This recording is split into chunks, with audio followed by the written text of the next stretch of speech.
ಎಲ್ರಿಗೂ ನಮಸ್ಕಾರ. ಇವತ್ತು ನಾನು ತಮ್ಮ ಮುಂದೆ ಒಬ್ಬ ಮಹಾನ್ ಚೇತನದ ಬಗ್ಗೆ ಹೇಳಲಿಕ್ಕೆ ಇಷ್ಟಪಡ್ತಾ ಇದ್ದೀನಿ. ಅವರು ಯಾರು ಅಂತ ಹೇಳೋದಾದ್ರೆ ಕನಕಪುರದ ಕರ್ಮಯೋಗಿ, ಕನಕಪುರದ ವಿದ್ಯಾದಾನಿ, ಹಲವಾರು ಬಡ ಕುಟುಂಬದ ವಿದ್ಯಾರ್ಥಿಗಳಿಗೆ ವಿದ್ಯಾದಾನ ಮಾಡಿದಂತ ಪರಮ ಪೂಜ್ಯ ಎಸ್ ಕರಿಯಪ್ಪನವ್ರ ಬಗ್ಗೆ ಹೇಳಲಿಕ್ಕೆ ಇಚ್ಛೆ ಪಡ್ತಾ ಇದ್ದೀನಿ. ಕರಿಯಪ್ಪನವ್ರ ಬಗ್ಗೆ ನಾವು ಎಷ್ಟೇ ವಿಚಾರಗಳನ್ನ ಹೇಳಿದ್ರು ಕೂಡ ಅದು ಕಡಿಮೆನೆ ಅಂತಾನೆ ಹೇಳ್ಬೋದು. ತಮ್ಮ ಜೀವನವನ್ನೇ ತಾಲೂಕಿಗೆ ಮುಡಿಪಾಗಿಟ್ಟಂತ ಒಬ್ಬ ಮಹಾನ್ ವ್ಯಕ್ತಿ ಪೂಜ್ಯ ಶ್ರೀ ಎಸ್ ಕರಿಯಪ್ಪನವರು. ನಾವು ಕರಿಯಪ್ಪನವ್ರ ಬಗ್ಗೆ ಮೊದಲನೇದಾಗಿ ಹೇಳೋದಾದ್ರೆ, ಪೂಜ್ಯರು ಇಂದಿನ ಕನಕಪುರ ಕಾನ್ಕನಹಳ್ಳಿಗೆ ಸೇರಿದಂತ ಒಂದು ಹೋಬಳಿಯಾದಂತ ಸಾತ್ನೂರು ಹೋಬಳಿಯ ಸೋರೆಕಾಯಿ ದೊಡ್ಡಿ ಅನ್ನೋ ಒಂದು ಪುಟ್ಟ ಗ್ರಾಮದಲ್ಲಿ ಕಟ್ಟೆಮನೆ ನಾಡೇಗೌಡ ಅವರ ವಂಶಸ್ಥರಾದ ಪಟೇಲ್ ಪುಟ್ಟೇಗೌಡರು ಮತ್ತೆ ವೆಂಕಟಮ್ಮನವರ ದ್ವಿತೀಯ ಪುತ್ರನಾಗಿ 1900ನೇ ಇಸ್ವಿಯ ಶ್ರೀರಾಮನವಮಿ ಎಂದು ಪೂಜ್ಯರು ಜನ್ಮ ತಾಳ್ತಾರೆ. ಇವರು ತಮ್ಮ ಪ್ರಾಥಮಿಕ, ಮಾಧ್ಯಮಿಕ ಹಾಗೂ ಪ್ರೌಢ ಶಿಕ್ಷಣವನ್ನ ಸಾತ್ನೂರು, ಹಲಸೂರು ಹಾಗೂ ಚನ್ನಪಟ್ಟಣದಲ್ಲಿ ವಿದ್ಯಾಭ್ಯಾಸವನ್ನ ಪಡಿತಾರೆ. ನಂತರ ಏನು ಪೂಜ್ಯ ಕರಿಯಪ್ಪನವರ ತಂದೆಯವರಿಗೆ ತನ್ನ ಮಗನನ್ನ ಅಮಲ್ದಾರನ ಮಾಡಬೇಕು ಅನ್ನೋ ತುಂಬಾ ಆಸೆಯನ್ನ ಇಟ್ಕೊಂಡಿರ್ತಾರೆ. ಪೂಜ್ಯರಿಗೆ ಅವತ್ತನೇ ಅವರಿಗೆ ಸ್ವಾತಂತ್ರ್ಯ ಚಳವಳಿ ತುಂಬಾ ಪರಿಣಾಮವನ್ನ ಇವ್ರ ಜೀವನ ಮೇಲೆ ಬೀರುತ್ತದೆ. ನಂತರ ಇವರು ಪ್ರಾಥಮಿಕ, ಮಾಧ್ಯಮಿಕ, ಪ್ರೌಢ ಶಿಕ್ಷಣವನ್ನು ಮುಗಿಸಿದ ನಂತರ ತೋಟಹಳ್ಳಿ, ದೂಂತೂರಿನಲ್ಲಿ ಕೆಲ ದಿನಗಳ ಕಾಲ ಪ್ರಾಧ್ಯಾಪಕರಾಗಿ ಕೂಡ ಇವರು ಕೆಲಸವನ್ನ ನಿರ್ವಹಣೆ ಮಾಡ್ತಾರೆ. ನಂತರದಲ್ಲಿ ಇವರ ತಂದೆ ಇವರು ಮಗನ್ನ ಅಮಲ್ದಾರ ಮಾಡಬೇಕು ಅನ್ನೋ ಇಚ್ಛೆಯನ್ನ ಇಟ್ಕೊಂಡು ಮೈಸೂರು ವಿಶ್ವವಿದ್ಯಾನಿಲಯದಲ್ಲಿ BA ಪದವಿಯನ್ನ ಪಡಲಿಕ್ಕೆ, ಅಂದ್ರೆ BA ತರಗತಿಯನ್ನ ಓದಲಿಕ್ಕೆ ಮೈಸೂರು ವಿಶ್ವವಿದ್ಯಾನಿಲಯಕ್ಕೆ ಸೇರಿಸ್ತಾರೆ. ಮೈಸೂರು ವಿಶ್ವವಿದ್ಯಾನಿಲಯಕ್ಕೆ ಸೇರಿಸಿದ ನಂತರ ಏನು ಕರಿಯಪ್ಪನವರ ತಂದೆಯವರಿಗೆ ಎಲ್ಲಿಲ್ಲದ ಖುಷಿ ಉಂಟಾಗ್ತದೆ. ಏನಪ್ಪಾ ಅಂತ ಹೇಳಿದ್ರೆ, ತನ್ನ ಮಗನ್ನ ನಾನು ಮೈಸೂರು ವಿಶ್ವವಿದ್ಯಾನಿಲಯಕ್ಕೆ ಸೇರಿಸಿದ್ದೀನಿ, ಮಗ BA ಪದವಿಯನ್ನ ಪಡ್ಕೊಂಡು ಬಂದು ಅಮಲ್ದಾರನಾಗ್ತಾನೆ, ಒಂದು ಜನರ ಸಮಸ್ಯೆಗೆ ಸ್ಪಂದಿಸ್ತಾನೆ, ಕಷ್ಟ ದುಃಖಗಳಿಗೆ ನೆರವಾಗ್ತಾನೆ ಅಂತ ಹೇಳಿ ಸಿಕ್ಕವ್ರಿಗೆಲ್ಲ ಹೇಳ್ಕೊಂಡು ಓಡಾಡ್ತಾ ಇರ್ತಾರೆ. ಮತ್ತೆ ಪೂಜ್ಯ ಕರಿಯಪ್ಪನವರು ಏನು ಮೈಸೂರು ವಿಶ್ವವಿದ್ಯಾನಿಲಯದಲ್ಲಿ ವಿದ್ಯಾಭ್ಯಾಸ ಪಡಿತಾ ಇರ್ತಾರೆ. ಅವರ ನೆಚ್ಚಿನ ಗುರುಗಳಾದಂತ ಪ್ರೊಫೆಸರ್ ವಾಡಿಯರ್ ಅವರು, TS ವೆಂಕಟಣ್ಣಯ್ಯ ಅವರು ಇವ್ರಿಗೆ ನೆಚ್ಚಿನ ಗುರುಗಳಾಗಿರ್ತಾರೆ. ಮತ್ತೆ ಅವ್ರಿಗೂ ಕೂಡ ಕರಿಯಪ್ಪನವರು ನೆಚ್ಚಿನ ವಿದ್ಯಾರ್ಥಿ ಆಗಿರ್ತಾರೆ. ವಿದ್ಯಾರ್ಥಿ ದಿಸೆಯಲ್ಲೇ ಕೂಡ ಕರಿಯಪ್ಪನವರು, ನಾನು ವಿದ್ಯಾಭ್ಯಾಸನ ಮುಗಿಸ್ಕೊಂಡು ಹೋದ ನಂತರ ನನ್ನ ತಾಲೂಕು ಏನು ಕಾನಕನಹಳ್ಳಿ ತುಂಬಾ ಹಿಂದುಳಿದಂತ ಪ್ರದೇಶ ಆಗಿದೆ, ಶಿಕ್ಷಣದಿಂದ ಮಕ್ಕಳು ವಂಚಿತರಾಗಿದ್ದಾರೆ, ಆರ್ಥಿಕವಾಗಿ ಹಿಂದೆ ಇದ್ದಾರೆ ನನ್ನ ತಾಲೂಕಿನ ಜನ, ಇವ್ರಿಗೆ ವಿದ್ಯಾದಾನ ಮಾಡಬೇಕು, ವಿದ್ಯಾಭ್ಯಾಸದಲ್ಲಿ ಏನಾದ್ರೂ ಒಂದು ಮಹಾಕ್ರಾಂತಿ ಮಾಡಬೇಕು ಅನ್ನೋ ಅಮೂಲ ಮನಸ್ಸು ಕರಿಯಪ್ಪನವ್ರು ಇರ್ತದೆ. ಏನು ಕರಿಯಪ್ಪನವರು BA ತರಗತಿ ಓದ್ತಾ ಇರ್ತಾರೆ. ಏನು ಅಂತಿಮ ಪದವಿ ಮುಗಿಸಿ ಹೊರಗಡೆ ಹೋಗುವಂತ ಕೊನೆಯ ದಿನದಲ್ಲಿ ಏನು ಇವರ ನೆಚ್ಚಿನ ಗುರುಗಳಾದ ವಾಡಿಯವರು ಇರ್ತಾರೆ. ಎಲ್ಲಾ ವಿದ್ಯಾರ್ಥಿಗಳನ್ನ ತರಗತಿಯಲ್ಲಿ ವಿದ್ಯಾಭ್ಯಾಸವನ್ನ ಪಡೆಯುವಂತ ಸಮಯದಲ್ಲಿ ಅವತ್ತು ಹೇಳ್ತಾರೆ ವಾಡಿಯರ್ ಅವರು, ನೀವೆಲ್ಲ ಏನು ವಿದ್ಯಾರ್ಥಿಗಳು ಏನಿದ್ದೀರಿ, ನೀವು ವಿದ್ಯಾಭ್ಯಾಸವನ್ನ ಪಡ್ಕೊಂಡು ಹೋದ ನಂತರ ನಿಮ್ಮ ಕನಸೇನಿದೆ, ನಿಮ್ಮ ಊರುಗಳಿಗೆ ಹೋದಂದ್ರೆ ಏನ್ ಮಾಡ್ತೀರಾ ಅಂತ ಕೇಳ್ತಾರೆ. ಅಂತ ಸಮಯದಲ್ಲಿ ಎಲ್ಲರೂ ಹೇಳ್ತಾರೆ, ನಾನು ಇಂಜಿನಿಯರ್ ಆಗ್ತೀನಿ, ಡಾಕ್ಟರ್ ಆಗ್ತೀನಿ, DC ಆಗ್ತೀನಿ, AC ಆಗ್ತೀನಿ, ಇನ್ನು ಸರ್ಕಾರದ ಹಲವಾರು ಹುದ್ದೆಗಳನ್ನ ಪಡ್ಕೊಳ್ತೀವಿ ಅಂತ ಬರೀತಾರೆ. ಆದ್ರೆ ಪೂಜ್ಯ ಕರಿಯಪ್ಪರಿಗೊಂದು ದೂರದೃಷ್ಟಿ ಇರ್ತದೆ. ಅವತ್ತವರು ಪ್ರಬಂಧದಲ್ಲಿ ಬರೀತಾರೆ, ನಾನು ವಿದ್ಯಾಭ್ಯಾಸನ ಮುಗಿಸ್ಕೊಂಡು ಹೋದ ನಂತರ ನನ್ನ ತಾಲೂಕಿನಲ್ಲಿ ಒಂದು ವಿದ್ಯಾಸಂಸ್ಥೆಯನ್ನ ಪ್ರಾರಂಭ ಮಾಡಿ ನನ್ನ ತಾಲೂಕಿನ ಬಡ ಮಕ್ಕಳಿಗೆ ವಿದ್ಯಾದಾನವನ್ನ ಮಾಡುವಂತ ಕೆಲಸವನ್ನ ಮಾಡ್ತೀನಿ ಅಂತ ಪ್ರಬಂಧದಲ್ಲಿ ಬರೆದಿರ್ತಾರೆ. ಎಲ್ಲರ ಪ್ರಬಂಧವನ್ನ ನೋಡ್ತಾರೆ ವಾಡಿಯರ್ ಅವರು. ಕರಿಯಪ್ಪನವ್ರು ಬರೆದಿರುವಂತ ಪ್ರಬಂಧವನ್ನು ನೋಡಿ ಅವ್ರಿಗೆ ಎಲ್ಲಿಲ್ಲದ ಸಂತೋಷ ಆಗ್ತದೆ.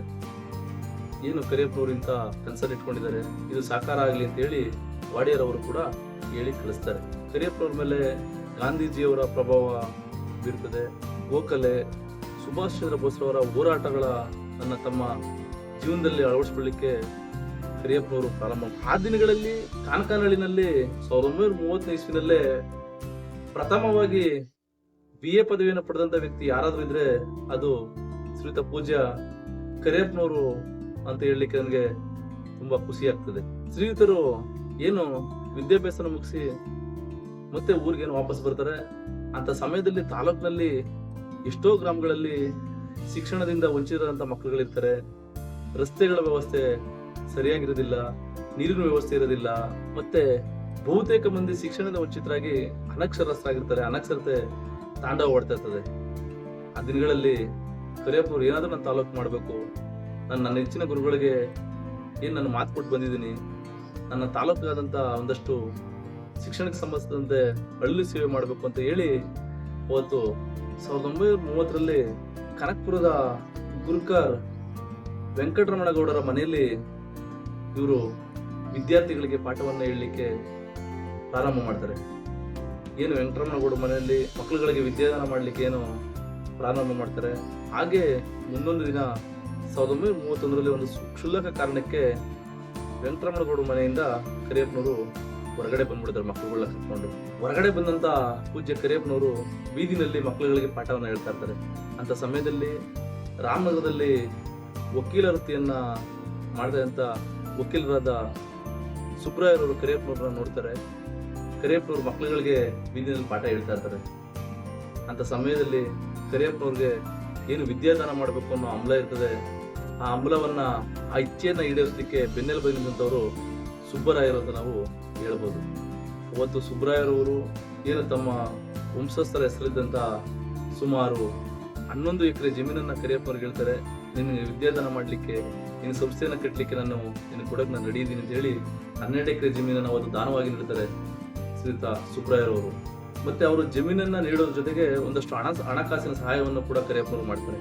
ಮತ್ತೆ ಆ ಸಮಯದಲ್ಲಿ ಗುರುಕಾರ್ ರಂಗೇಗೌಡರು, ವೆಂಕಟರಮಣೇಗೌಡರು, ಕೆಂಪಮ್ಮವರು, ಇನ್ನ ಹಲವಾರು ಜನ ಮಹನೀಯರು ಇವರು ಬೆನ್ನೆಲುಬು ನಿಂತ್ಕೊಂಡು ಮಕ್ಕಳುಗಳಿಗೆ ವಿದ್ಯಾದಾನವನ್ನ ನೀವು ಮಾಡಿ ಇರ್ತೀವಿ ಅಂತ ಹೇಳಿ ತನು ಮನ ಧನವನ್ನ ಉದಾರವಾಗಿ ಕರಿಯಪ್ಪನವ್ರಿಗೆ ನೀಡೋದ್ರ ಮೂಲಕ ಕರಿಯಪ್ಪನವ್ರನ್ನ ಹುರಿದುಂಬಿಸ್ತಾರೆ. ಅವತ್ತು ಹುರಿದುಂಬಿಸಿ ಏನು ಒಂದು ಪುಟ್ಟ ಗುಡಿಸಿನಲ್ಲಿ ವಿದ್ಯಾಸಂಸ್ಥೆನ ಏನು ಪ್ರಾರಂಭ ಮಾಡಿದ್ರು, ಇವತ್ತು ನಮ್ಮ ಕಣ್ಮುಂದೆ ಹೆಮ್ಮರವಾಗಿ ದೊಡ್ಡ ಆಲ್ಮರ ತರ ಇವತ್ತು ಗ್ರಾಮ ವಿದ್ಯಾ ಪ್ರಚಾರಕರ ಸಂಘ ರೂರಲ್ ಕಾಲೇಜನ್ನು ಹೆಸರಿನಲ್ಲಿ ಏನಿವತ್ತು ಹೆಮ್ಮರವಾಗಿ ನಿಂತದೆ. ಇಲ್ಲಿ ವಿದ್ಯಾಭ್ಯಾಸವನ್ನು ಪಡೆದಂತ ಹಲವಾರು ಮಕ್ಕಳುಗಳು ಕೂಡ ಇವತ್ತು ನಾವು ಹಿರಿಯರನ್ನ ನೋಡ್ಬೋದು.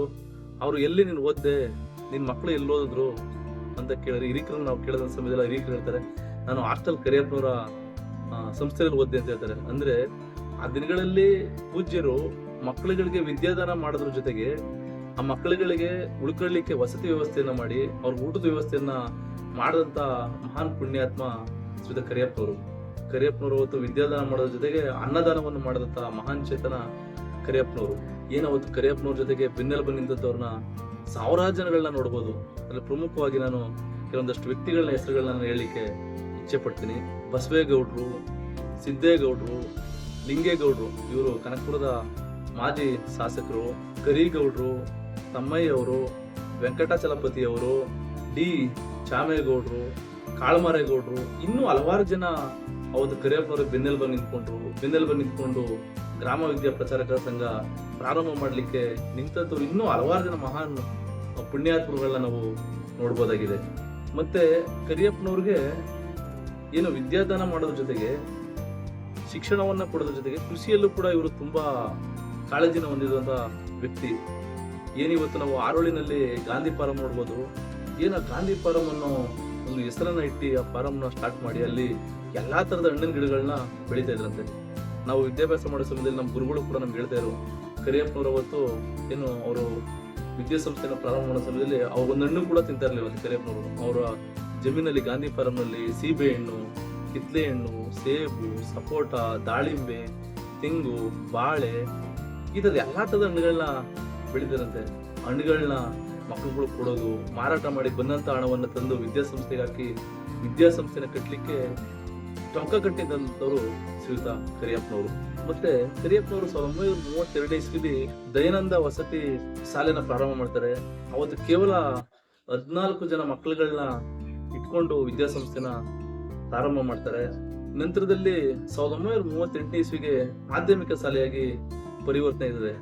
ಅಷ್ಟೊತ್ತಿಗೆ ಏನು ಮಕ್ಕಳುಗಳಿಗೆ ವಸತಿಯನ್ನು ನೀಡೋದ್ರ ಜೊತೆಗೆ ಏನು ವಿದ್ಯಾಭ್ಯಾಸವನ್ನು ನೀಡ್ತಾ ಇದ್ರು, ಹಾಸ್ಟೆಲ್ ಪ್ರಾರಂಭ ಮಾಡಿದ್ರು. ತಾಲೂಕಿನಾದ್ಯಂತ ಕರಿಯಪ್ಪನವ್ರ ಬಗ್ಗೆ ಹಾಸ್ಟೆಲ್ ಕರಿಯಪ್ಪನ ಸಂಸ್ಥೆ, ಹಾಸ್ಟೆಲ್ ಕರಿಯಪ್ಪ ಅಂತ ಹೇಳಕ್ಕೆ ಜನ ಪ್ರಾರಂಭ ಮಾಡ್ತಾರೆ. ಕರಿಯಪ್ಪನವರು ಕೂಡ ಹಲವಾರು ಚಳುವಳಿಗಳಲ್ಲಿ ತಮ್ಮನ್ನು ತಾವು ತೊಡಗಿಸ್ಕೊಂಡಿರ್ತಾರೆ.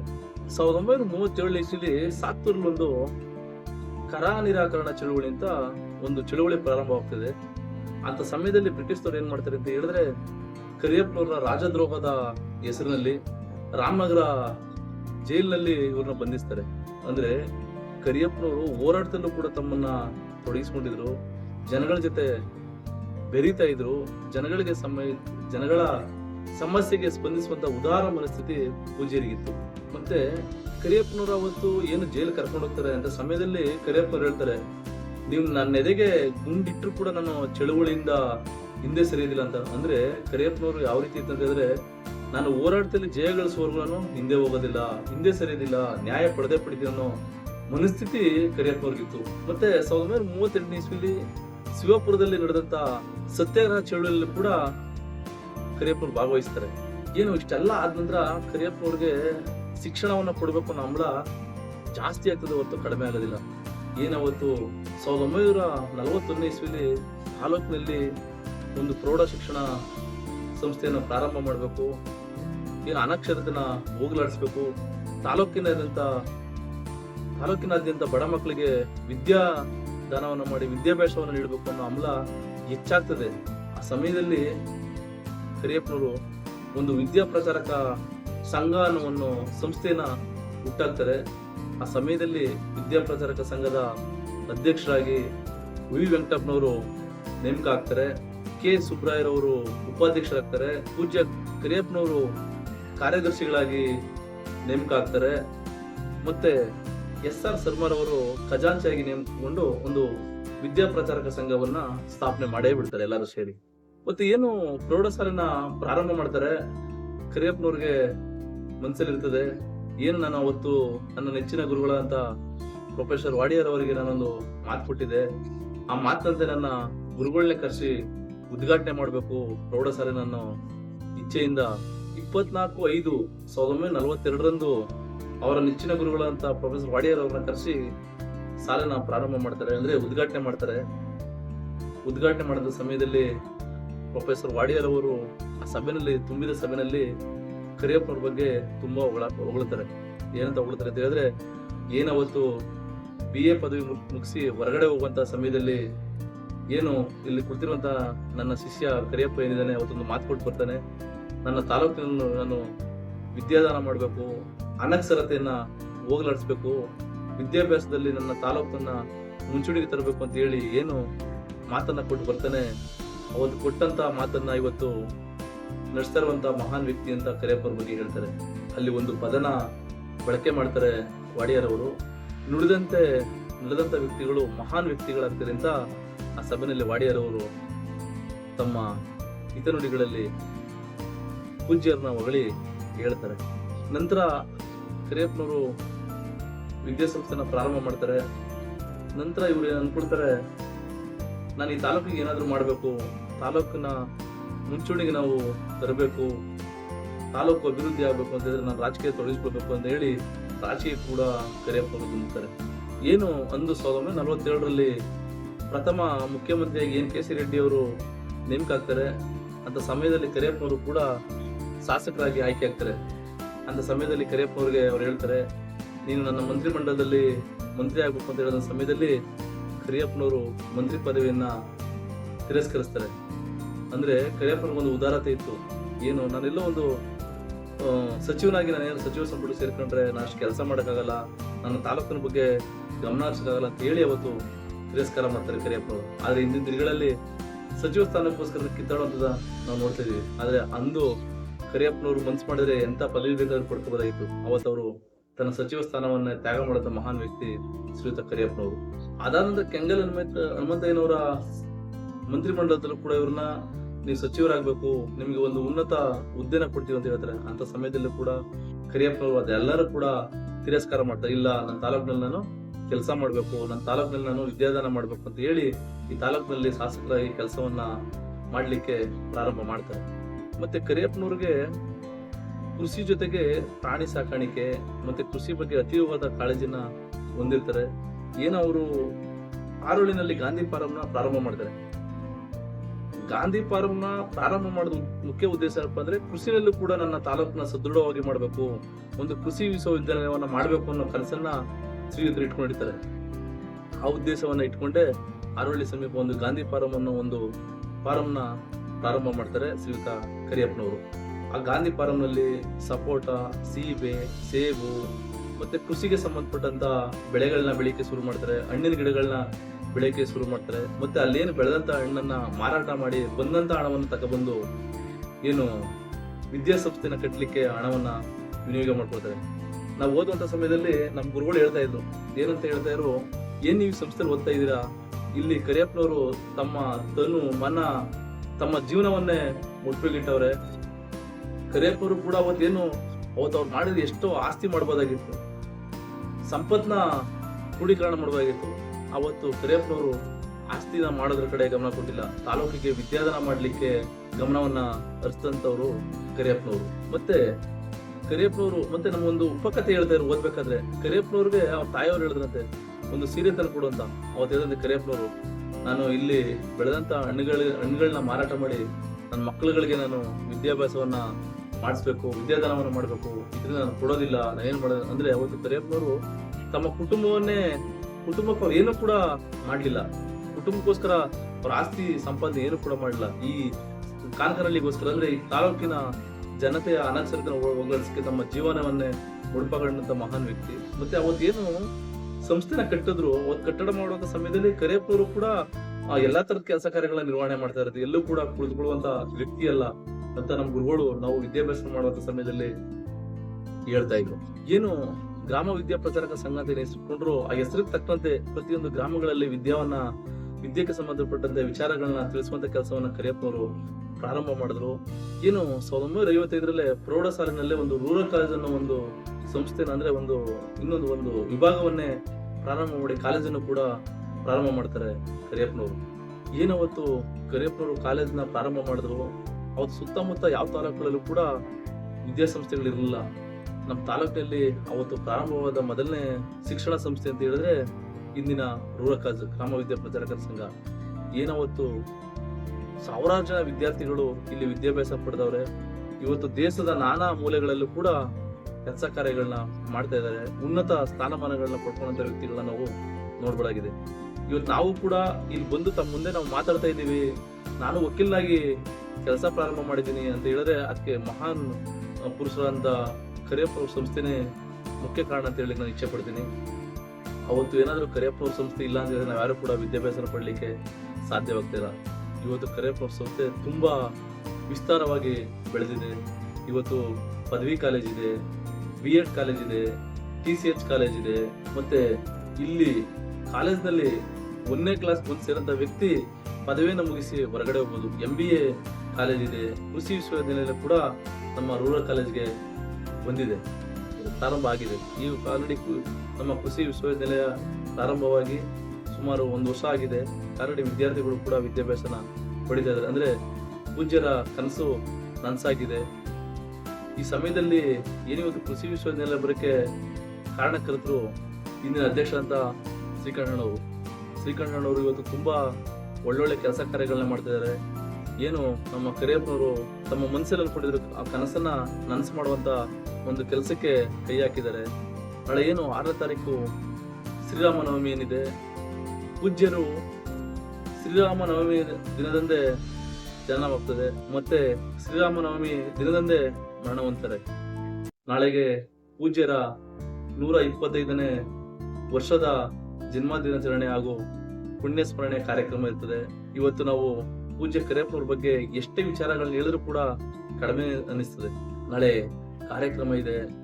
ಈ ಸಂಸ್ಥೆನಲ್ಲಿ ವಿದ್ಯಾಭ್ಯಾಸ ಪಡೆದಿರುವಂತ ಲಕ್ಷಾಂತರ ವಿದ್ಯಾರ್ಥಿಗಳನ್ನ ತಾವೇನಿದ್ದೀರಿ, ತಾವೆಲ್ಲರೂ ಕೂಡ ಶ್ರೀರಾಮನವಮಿ ಎಂದು ನಡೆಯುವಂತ ಪುಣ್ಯರ ಶ್ರೀರಾಮನವಮಿ ಎಂದು ನಡೆಯುವಂತ ಶ್ರೀಯುತ ಪೂಜ್ಯ ಶ್ರೀ S. ಕರಿಯಪ್ಪನವರ ಪುಣ್ಯ ಸ್ಮರಣೆ ಕಾರ್ಯಕ್ರಮದಲ್ಲಿ ತಾವೆಲ್ಲರೂ ಬಂದು ಭಾಗವಹಿಸಿ ಪುಣ್ಯರ ಏನು ಕಟ್ಟಿದರೆ, ಅವ್ರೇನು ಕನಸುಗಳನ್ನ ಕಟ್ಕೊಂಡಿರೋ ಆ ಕನಸುಗಳನ್ನ ಸಾಕಾರ ಮಾಡುವಂತ ಕೆಲಸಕ್ಕೆ ತಾವೆಲ್ಲರೂ ಕೂಡ ಕೈ ಜೋಡಿಸಿ, ಈಗ ಶ್ರೀಕಂಠಣ್ಣವರು ಬಂದ ನಂತರ ಏನು ಹಿರಿಯ ವಿದ್ಯಾರ್ಥಿಗಳನ್ನ ಎಲ್ಲರೂ ಒಟ್ಟುಗೂಡಿಸುವಂತ ಕೆಲಸವನ್ನ ಮಾಡ್ತಾ ಇದ್ದಾರೆ. ಆ ಏನು ಇಲ್ಲಿ ವಿದ್ಯಾಭ್ಯಾಸ ಪಡೆದಿರುವಂತ ಏನು ಹಳೆ ವಿದ್ಯಾರ್ಥಿಗಳಿದ್ದೀರಿ, ತಾವೆಲ್ಲರೂ ಕೂಡ ಈ ಹಳೆ ವಿದ್ಯಾರ್ಥಿಗಳ ಸಂಘದಲ್ಲಿ ಸದಸ್ಯರಾಗಿ ನೀವು ನೋಂದಣಿಯನ್ನ ಮಾಡಿಸ್ಕೊಂಡು ತಮ್ಮ ಕೈಲಾದಷ್ಟು ತನು ಮನ ಧನವನ್ನ ದಾನ ಮಾಡೋದ್ರ ಮೂಲಕ ನಾವೆಲ್ಲರೂ ಕೂಡ ಒಟ್ಟುಗೂಡಿ ಏನಿವತ್ತು ಲಕ್ಷಾಂತರ ಜನ ನಾವೆಲ್ಲರೂ ಕೂಡ ಹೊರಗಡೆ ಬಂದಿದ್ದೀವಿ, ನಾವೆಲ್ಲರೂ ಕೂಡ ಚೆನ್ನಾಗಿದ್ದೀವಿ. ಅವತ್ತು ಪುಣ್ಯಾತ್ಮರು ಕನಸನ್ನ ಕಟ್ಕೊಂಡಿದ್ದು ತಾಲೂಕಿಗೆ ವಿದ್ಯಾದಾನ ಮಾಡ್ಬೇಕು ಅಂತ. ಅವತ್ತು ಅವ್ರು ಕನಸು ಕಟ್ಕೊಂಡಿದ್ದು ನಾವೆಲ್ಲರೂ ಕೂಡ ಇವತ್ತು ಒಳ್ಳೊಳ್ಳೆ ಸ್ಥಾನಮಾನಗಳಲ್ಲಿದ್ದೀವಿ, ಒಳ್ಳೊಳ್ಳೆ ಕೆಲಸಗಳನ್ನ ಕೊಟ್ಕೊಂಡಿದ್ದೀವಿ. ನಮ್ಮ ಕೈಲಾದ ತನು ಮನ ಧನವನ್ನ ದಾರೆ ಎರೆಯೋದ್ರ ಮೂಲಕ ಸಂಸ್ಥೆಯನ್ನ ಇನ್ನ ಉನ್ನತ ಮಟ್ಟಕ್ಕೆ ನಾವೆಲ್ಲರೂ ತಗೊಂಡು ಹೋಗಬೇಕಾಗ್ತದೆ. ಪೂಜ್ಯ ಶ್ರೀ ಕರಿಯಪ್ಪನವರ ಕನಸನ್ನ ನನಸು ಮಾಡ್ಲಿಕ್ಕೆ ನಾವೆಲ್ಲರೂ ಕೂಡ ಕೈ ಜೋಡಿಸಬೇಕಾಗ್ತದೆ. ಇನ್ನು ಕರಿಯಪ್ಪನವರ ಆಸೋತ್ತರಗಳನ್ನ ನಾವು ಇನ್ನ ಉನ್ನತ ಮಟ್ಟಕ್ಕೆ ತಗೊಂಡು ಹೋಗ್ಬೇಕು. ಇವತ್ತು ನಮ್ಮ ಕಾಲೇಜ್ನ ನೋಡ್ಬೋದು, ಯಾವ ಸರ್ಕಾರಿ ಕಾಲೇಜು ಕೂಡ ಕಡಿಮೆ ಇಲ್ಲ, ಯಾವ ಪ್ರೈವೇಟ್ ಇನ್ಸ್ಟಿಟ್ಯೂಟ್ಗಳು ಏನು ಕೆಲವೊಂದು ಸಂಸ್ಥೆಗಳಿಗೆ ಕಡಿಮೆಯಾಗಿ ಇಲ್ಲ. ನಮ್ಮ ಸಂಸ್ಥೆ ತುಂಬಾ ದೊಡ್ಡ ಮಟ್ಟಕ್ಕೆ ನಡ್ಕೊಂಡು ಹೋಗ್ತಿದೆ. ಮುಂದಿನ ದಿನಗಳಲ್ಲಿ ನಮ್ಮ ಏನು ಗ್ರಾಮ ವಿದ್ಯಾ ಪ್ರಚಾರಕ ಸಂಘ ಇದೆ, ಇದೇ ಒಂದು ದೊಡ್ಡ ವಿಶ್ವವಿದ್ಯಾನಿಲಯ ಆಗಲಿಕ್ಕೆ ನಾವೆಲ್ಲರೂ ಕೂಡ ಕೈ ಜೋಡಿಸಬೇಕಾಗ್ತದೆ. ಮತ್ತೊಮ್ಮೆ ತಾನು ತಮ್ಮಲ್ಲಿ ಮನವಿ ಮಾಡ್ಕೊಳ್ತೀನಿ, ನಾಳೆ ನಡೆಯುವಂತಹ ಕಾರ್ಯಕ್ರಮದಲ್ಲಿ ತಾವೆಲ್ಲರೂ ಕೂಡ ಬಂದು ಭಾಗವಹಿಸಿ ಪುಣ್ಯರ ಏನು ಪುಣ್ಯ ಸ್ಮರಣೆಯಲ್ಲಿ ಭಾಗವಹಿಸಿ ಅಂತ ಹೇಳಿ ನನ್ನ ಮಾತುಗಳನ್ನ ಮುಗಿಸ್ತೀನಿ. ಕರಿಯಪ್ಪನವರ ಆಸೋತ್ತರಗಳನ್ನ ಮುಂದಿನ ಪೀಳಿಗೆ ಕೂಡ ನಾವು ತಕೊಂಡು ಹೋಗೋಣ. ಸಾಧ್ಯವಾದಷ್ಟು ಮಟ್ಟಿಗೆ ನಮ್ಮ ಮಕ್ಕಳುಗಳನ್ನ ಮೊಮ್ಮಕ್ಕಳುಗಳಿಗೆ ಕರಿಯಪ್ಪನವರ ಆಸೋತ್ತರಗಳನ್ನ ಹೇಳೋಣ. ಕರಿಯಪ್ಪನವರು ತಮ್ಮ ಕುಟುಂಬಕ್ಕೋಸ್ಕರ ಏನು ಮಾಡ್ಕೊಳ್ಳಲ್ಲ, ಅವರೆಲ್ಲ ಮಾಡಿದ್ದೆಲ್ಲ ಅವ್ರು ಅನ್ಕೊಂಡಿದ್ರು ಮಕ್ಕಳೇ ದೇವರ ಪ್ರತೀಕ, ಮಕ್ಕಳೇ ದೇವರು ನಾನೇ ಅಂತ ತಿಳ್ಕೊಂಡಂತ ಮಹಾನ್ ಚೇತನ ಶ್ರೀಯುತ ಕರಿಯಪ್ಪನವ್ರಿಗೆ ನಾವು ಎಷ್ಟೇ ನಮ್ಮ ತನು ಮನ ಧನವನ್ನ ತ್ಯಾಗ ಮಾಡಿದ್ರು ಕೂಡ ಅದು ಕಡಿಮೆ ಅಂತ ಅನಿಸ್ತದೆ. ಕರಿಯಪ್ಪನವ್ರು ಮಾಡಿರುವಂತ ಸೇವೆ ಅಪಾರವಾದಿದ್ದು. ಕರಿಯಪ್ಪನವರ ಹೆಸರನ್ನ ಮುಂದಿನ ಪೀಳಿಗೆಗೆ ತಗೊಂಡೋಗ್ಬೇಕು ಅಂತ ಹೇಳ್ತಾ ನನ್ನ ಇಂದಿನ ಸಂಚಿಕೆಯನ್ನು ಮುಕ್ತಾಯ ಮಾಡ್ತಾ ಇದ್ದೀನಿ. ಎಲ್ರಿಗೂ ನಮಸ್ಕಾರ.